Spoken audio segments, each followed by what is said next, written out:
नमस्कार विद्यार्थी मित्रांनो, स्वागत आहे आपलं अपेक्स अकॅडमीच्या या लेक्चरमध्ये। आज माझ्या हातात जो हा पेपर आहे तो एमपीएससी कंबाईन पूर्व परीक्षा 2023 चा पेपर आहे। या पेपरमध्ये गणित आणि बुद्धिमत्ताचे एकूण 20 प्रश्न आले होते। तर त्या 20 प्रश्नांपैकी गणिताचे जे प्रश्न आहेत ते अधिकाधिक सोप्या पद्धतीने कसे सोडवता येईल हे आपण आज बघायचं आहे। चला तर मग सुरू करूया।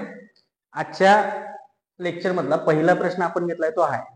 आता मी गणिताचं ज्यावेळी इंट्रोडक्शन दिलेलं त्यात मी काय सांगितलं, अंकगणिताचे दोन भाग आहेत, एक प्रत्यक्ष आकडेमोड आणि दुसरा अप्रत्यक्ष आकडेमोड म्हणजे शाब्दिक उदाहरणांचा भाग। तर हे गणित आहे हे प्रत्यक्ष आकडेमोडीतलं। आता प्रत्यक्ष आकडेमोडीतल्या गणितांना सोडवण्यासाठी सगळ्यात पहिली काळजी काय असते, आकडेमोडीत क्रम लावणं। मग आता क्रम लावताना इथं अपूर्णांक स्वरूप आहे, या अपूर्णांक स्वरूपात अंशात आणि छेदात जर क्रिया आल्या तर पहिला आपल्याला अंशातल्या आणि छेदातल्या क्रिया सोडवायच्या असतात। आणि मग अंशात आणि छेदात व्ही बॉडमास प्रमाणे सगळ्यात पहिला आपल्याला काय सोडवायचं आहे तर कंस सोडवायचे। मग आपण कंस सोडवून घ्या, ज्यात पहिल्या कंसात समान चिन्ह आहेत, समान चिन्हात बेरीज होऊन चिन्ह आहे ते राहते, म्हणजे इथं -5 येणार, गुणिले दुसऱ्या कंसात बेरीज किती येणार 8 येणार आहे, भागिले या तिसऱ्या कंसात समान चिन्ह आहेत म्हणजे परत एकदा बेरीज येऊन वजा चिन्ह तसंच राहणार आहे, खालच्या कंसात परत समान चिन्ह बेरीज येऊन वजा चिन्ह आहे तसं राहणार, भागिले इथं पण समान चिन्ह आहेत बेरीज येऊन वजा चिन्ह आहे तसं राहणार। आणि मग आता अंशातले आणि छेदातले भागाकार आणि गुणाकार आपल्याला सोडवायचे। आता व्ही बॉडमास प्रमाणे पहिला भागाकार सोडवायचा असतो, पण मी ज्या लेक्चर मध्ये सांगितलेलं त्यात सांगितलेलं की डावीकडून पहिला गुणाकार असेल तर गुणाकार केला तरी अचूकता बिघडत नाही, त्यामुळे इथं गुणाकार केला तरी चालणार आहे। आणि मग गुणाकारात भिन्न चिन्ह असेल तर तिथं ऋण गुणाकार येतोय, मग इथं 5 गुणिले 8 40, इथं वजा 40 येणार। आता भागिले 5 आहे वजा 5 आहे तो आपण छेदात घेऊ, इथं छेदात वजा 10 आहे, जो भागिले वजा 12 आहे तो आपण परत छेदात घेऊ।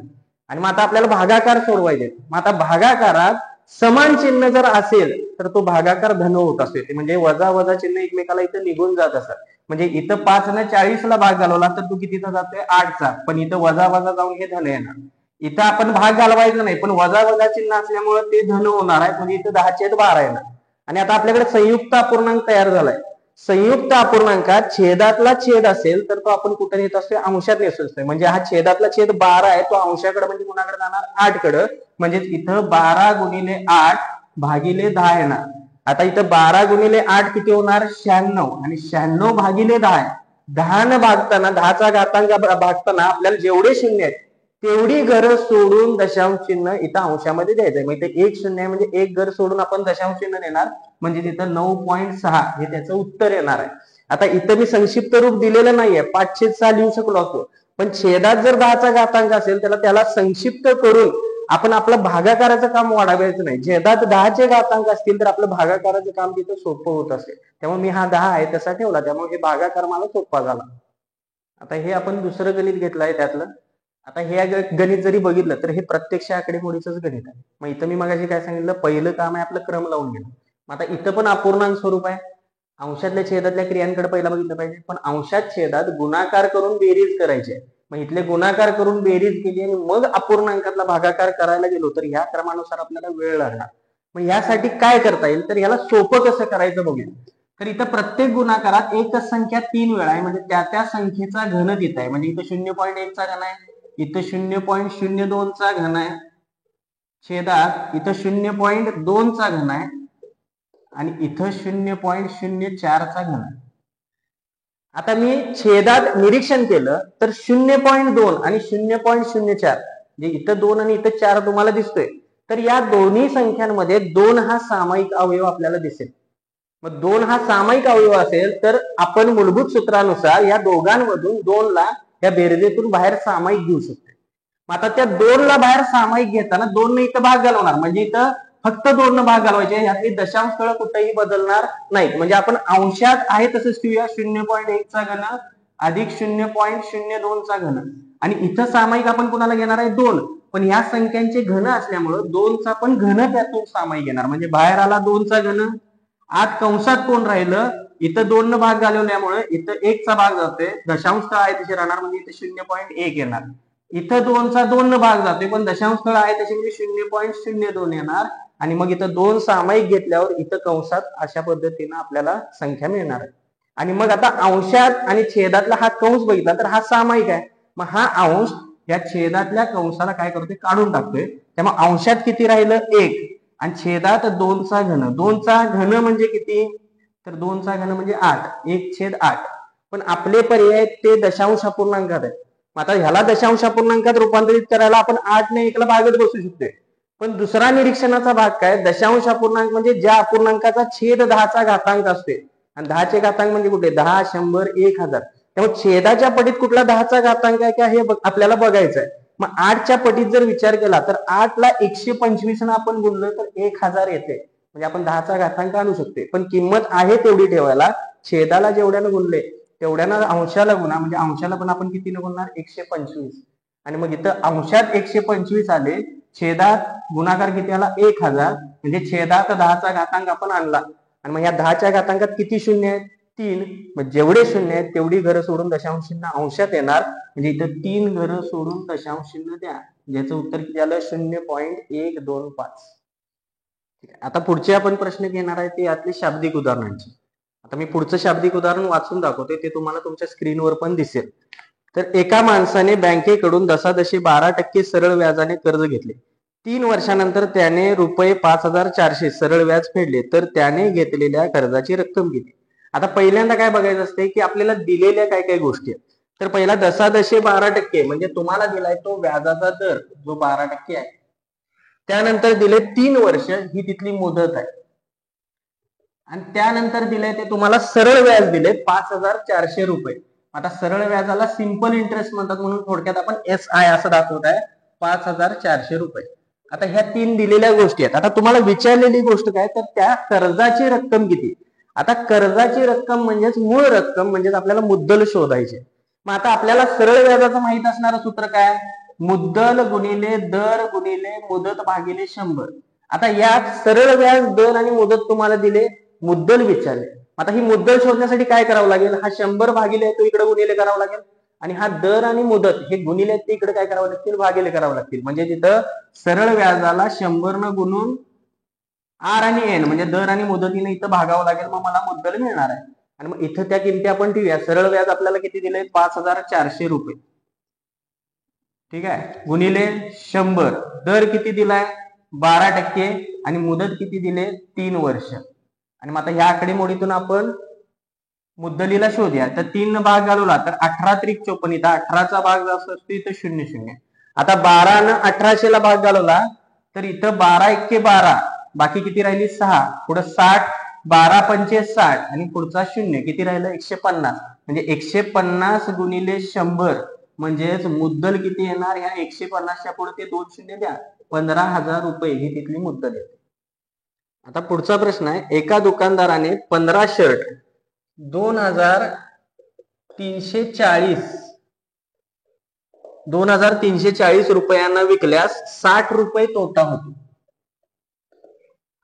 तर प्रत्येक शर्टची खरेदी किंमत किती असं विचारले.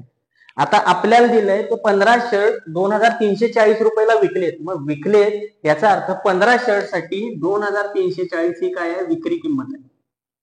बरोबर आहे. या विक्रीत 60 रुपयाचा काय झालाय, तोटा झालाय. आपल्याला हा तोटा दिलाय. मग आता आपल्याला एका शर्टची खरेदी किंमत विचारली. मग आता दिलेल्या याच्यात 15 शर्टची विक्री किंमत आहे, जिथं तोटा झालाय. तर तोटा कधी होते, कॉमन सेन्सचा पहिला प्रश्न, तोटा कधी होतोय, ज्यावेळी खरेदी किमतीपेक्षा विक्री किंमत कमी होत असेल तर त्यावेळी तोटा होतो. म्हणजे आता ही विक्री किंमत कमी आहे आणि मग ती खरेदी किंमत आणि विक्री किंमत यातला फरक म्हणजे तो तोटा आहे. म्हणजे आपल्याला खरेदी किंमत शोधायची असेल तर हा तोटा त्या विक्री किंमतीत काय करायला पाहिजे, अधिक करायला पाहिजे. आणि मग ही बेरीज केली तर 0, 6, 4, 10, इथं हातच्याला 1, 3 आणि 1, 4 आणि इथे 2, म्हणजे 2400 रुपये ही काय आली, खरेदी किंमत. कुणाची, 15 शर्टची. मग आता आपल्याकडे 15 शर्टची खरेदी किंमत उपलब्ध झाली. मग आपल्याला एका शर्टची शोधायला या 2400 ला त्या 15 न भागलं पाहिजे. आणि मग आता इथं 15 न भागा, 15 एक्के 15, 24 ला भाग घालवला, बाकी किती उरली 9, पुढचे शून्य घेतल्यावर 90, 15 सख्ख 90 आणि हा पुढचा 0, म्हणजे 160 रुपये ही एका शर्टची खरेदी किंमत झाली. आता पुढील प्रश्न आहे, एका 16,000 रुपये किमतीच्या यंत्राची किंमत दरवर्षी 5% ने कमी होते, तर 2 वर्षानंतर त्याची किंमत किती होईल. आता त्या यंत्राची आत्ताची किंमत दिलेली किती आहे, 16,000 रुपये. ती दरवर्षी 5% ने कमी होत जाणार आहे. आता ही जी घट आहे ती 5% कमी होताना तिच्या कमी झालेल्या किमतीवर लागू होत जाणार आहे. हिला म्हणतात चक्रीय घट. आणि मग त्या चक्रीय घटीसाठी डायरेक्ट 2 वर्षानंतरची किंमत शोधायला सूत्र काय असते, तर ही सध्याची किंमत गुणिले कंसात 1 वजा ती घट किती आहे 5% भागिले 100 आणि आपल्याला किती वर्षानंतरची किंमत पाहिजे 2 वर्षानंतरची किंमत, तो घातांक येणार. आणि मग आता हा कंस पहिल्यांदा आपल्याला सोडवून घ्यायचा आहे, ज्यात 5 न इथं 100 ला भाग जाते 20चा आणि आता ही वजाबाकी तिरकस गुणाकार पद्धतीने करा. इथं 20 एक्के 20 वजा 1 किती होणार 19/20. आता ह्याचा काय आहे वर्ग आहे. वर्ग आहे म्हणजे ही संख्या 2 वेळा आहे, हे लक्षात घ्या. आणि मग आता छेदातल्या 20 नी संक्षिप्त रूप देऊया. छेदात हे 2 शून्य आहेत ते निघून जातील. 2 न इथं भाग जातोय तो 80चा जातोय आणि परत 2 न घालवला तर इथं 40चा भाग होतोय. आता आपल्याकडे आकडेमोड काय राहिले 40 गुणिले 19 गुणिले 19. आता यात आपल्याला 19चा वर्ग करायचा. आता 1 ते 30 चे वर्ग लक्षात ठेवायचे. 19चा वर्ग केला तर तो किती असतो 361. आणि ज्याला आपल्याला 40 ने गुणायचंय, 40 न गुणणं म्हणजे 4 न गुणणं आणि इथं 4 न गुणायचं आहे. 4 एके 4 4 सख्ख 24 हातच्या आले 2 4 त्रिकम 12 2 14 आणि हा जो शून्य आहे तो त्याच्या पुढे द्यायचा आहे म्हणजे इथं 14,440 रुपये ही त्या वस्तूची किंमत 2 वर्षानंतरची आपल्याला मिळणार.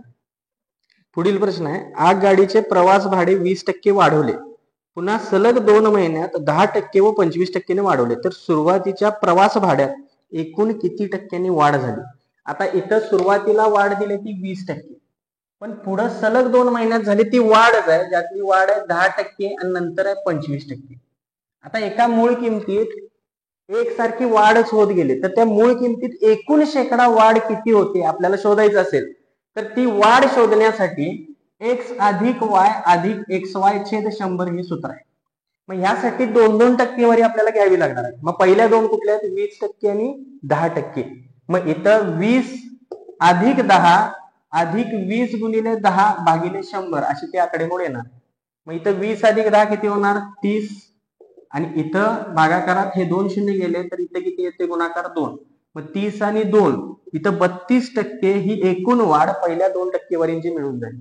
मग आता ह्या 32%ला पुढच्या टक्केवारी बरोबर म्हणजे 25% सोबत आपल्याला घ्यायचं म्हणजे सूत्र कसं येणार आता 32 अधिक 25 अधिक 32 गुणिले 25 भागिले 100.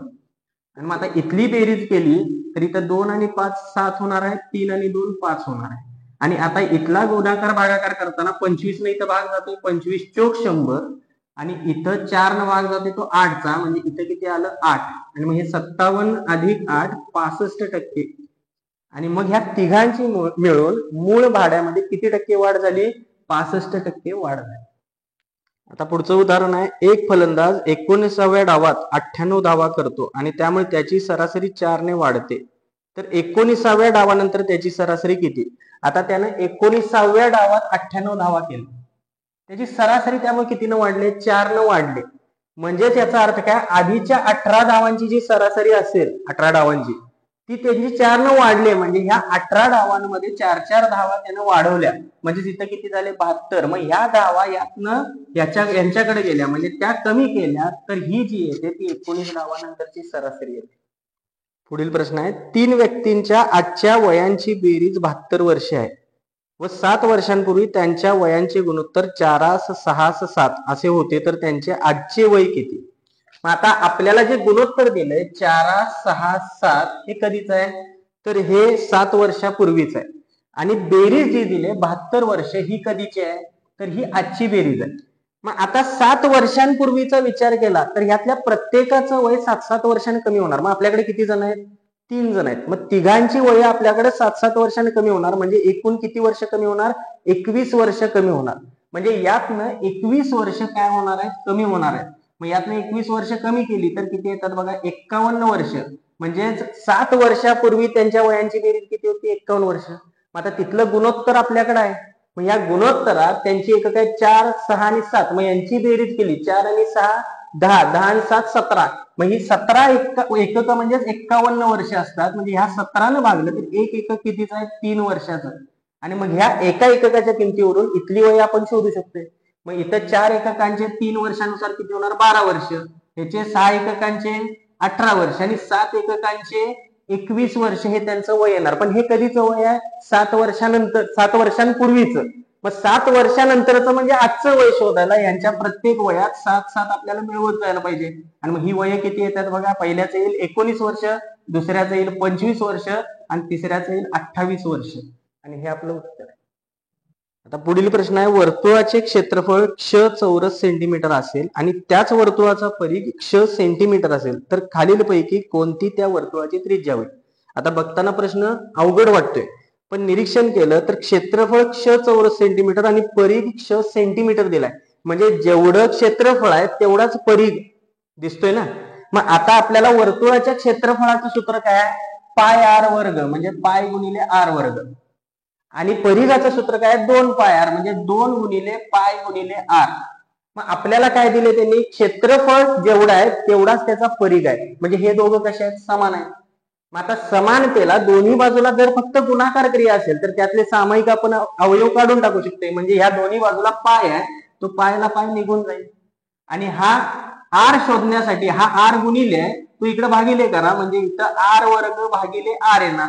मग आर वर्ग म्हणजे आर 2 वेळा, त्यातला एका आरला एक आर गेला तर आर बरोबर किती राहते? 2. म्हणजे 2 सेंटीमीटर ही त्या वर्तुळाची त्रिज्या आहे. पुढील प्रश्न आहे, एका वर्तुळाचे क्षेत्रफळ हे 3 सेंटीमीटर, 4 सेंटीमीटर व 12 सेंटीमीटर त्रिज्या असणाऱ्या 3 वर्तुळांच्या क्षेत्रफळाच्या बेरजे इतके असेल तर त्या वर्तुळाची त्रिज्या किती. आता दिलेल्या प्रश्नात 3 वर्तुळांच्या त्रिज्या दिल्या, ज्यात 3 सेंटीमीटर, 4 सेंटीमीटर आणि 12 सेंटीमीटर अशा त्या 3 त्रिज्या आहेत.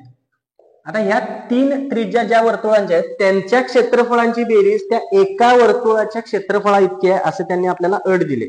तर आपल्याला त्या मोठ्या वर्तुळाची त्रिज्या आपल्याला शोधायची आहे. मग आता हे कसं शोधायचं? तर मी मगाशी काय सांगितलं, वर्तुळाच्या क्षेत्रफळाचं सूत्र काय? पाय आर वर्ग आहे. मग आता ह्या 3 वर्तुळांच्या त्रिज्या आपल्याकडे उपलब्ध आहेत. मोठ्या वर्तुळाची त्रिज्या आपण आर मानू. मग आता या वर्तुळाचं क्षेत्रफळ आणि ह्या 3 वर्तुळांच्या क्षेत्रफळांची बेरीज कशी आहे? समान आहे. मग आता याचं क्षेत्रफळ पाय आर वर्ग असं येणार बरोबर. याचं क्षेत्रफळ पाय गुणिले याची त्रिज्या किती आहे? 3, म्हणजे इथं 3चा वर्ग येणार अधिक याचं क्षेत्रफळ पाय गुणिले याची त्रिज्या आहे 4, 4चा वर्ग येणार अधिक याचं क्षेत्रफळ पाय गुणिले इथं त्रिज्या आहे 12, म्हणजे 12चा वर्ग येणार. आता मी उजवीकडे जर बघितलं तर हे गुणाकारांची बेरीज आहे.